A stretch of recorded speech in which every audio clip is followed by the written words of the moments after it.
कांग्रेस मुख्यमंत्री को ईडी ने दबोचा। कर्नाटक के मुख्यमंत्री सिद्धारमैया की मुश्किलें बढ़ गई हैं। प्रवर्तन निदेशालय यानी ईडी ने सिद्धारमैया के खिलाफ केस दर्ज कर लिया है। आपको बता दें कि पिछले हफ्ते कर्नाटक के लोकायुक्त ने राज्य के मुख्यमंत्री और अन्य के खिलाफ धोखाधड़ी और अन्य धाराओं में मामला दर्ज किया था। ये मामला मैसूर शहरी विकास प्राधिकरण मुडा भूस्खलन आवंटन से जुड़ा है। मुख्यमंत्री सिद्धारमैया और अन्य के खिलाफ कोर्ट के आदेश के बाद केस दर्ज कर लिया गया है। आरोप है कि कर्नाटक के मुख्यमंत्री की पत्नी को 2011 में कथित तौर पर मैसूर शहरी विकास प्राधिकरण की तरफ से तमाम नियमों को ताक पर रखकर 14 हाउसिंग साइट दी गई थी। कर्नाटक के राज्यपाल थावरचंद गहलोत ने 16 अगस्त को सिद्धारमैया के खिलाफ केस चलाने की इजाजत दे दी थी।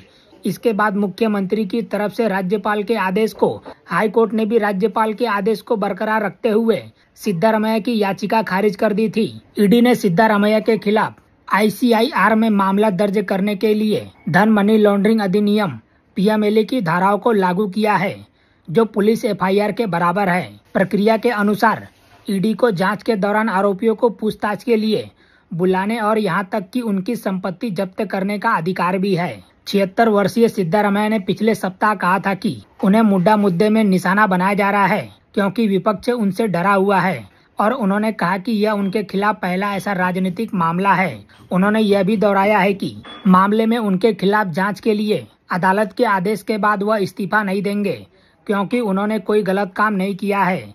उन्होंने जोर देकर कहा कि वह कानूनी लड़ाई लड़ेंगे।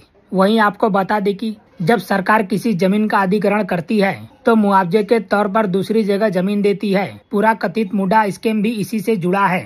ये पूरा मामला सिद्धारमैया की पत्नी पार्वती को मुआवजे के रूप में मिली 14 प्रीमियम साइट से जुड़ा है। ये प्लॉट मैसूर में है।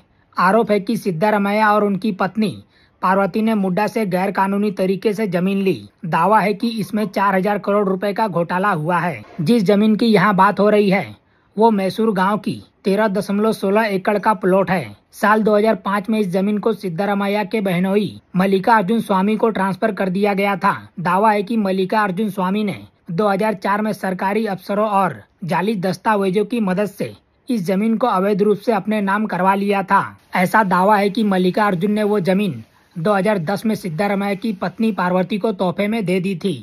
हालांकि बाद में इस जमीन का मुड्डा में अधिग्रहण कर लिया गया। इस जमीन के बदले पार्वती को दूसरी जगह जमीन देनी थी। 2014 में जब सिद्धारमैया कर्नाटक के मुख्यमंत्री थे तब उनकी पत्नी पार्वती ने मुड्डा की 50-50 स्कीम के तहत मुआवजे का आवेदन दिया। इस स्कीम के तहत अगर किसी की जमीन को अधिग्रहण किया जाता है तो बदले में दूसरी जगह जमीन दी जाती है। मसलन अगर किसी के 2 एकड़ जमीन अधिग्रहण की जाती है तो उसे दूसरी जगह 1 एकड़ जमीन दी जाती है। आरोप है कि मुड्डा ने मैसूर की प्राइम लोकेशन पर पार्वती को जमीन दे दी। ये जमीन 14 अलग अलग जगहों पर थी। दावा है कि सिद्धारमैया की पत्नी को उन इलाकों में जमीन दी गई जहां सर्किल रेट ज्यादा था, जिससे उसकी कीमत केसारू की अलग जमीन से ज्यादा हो गई।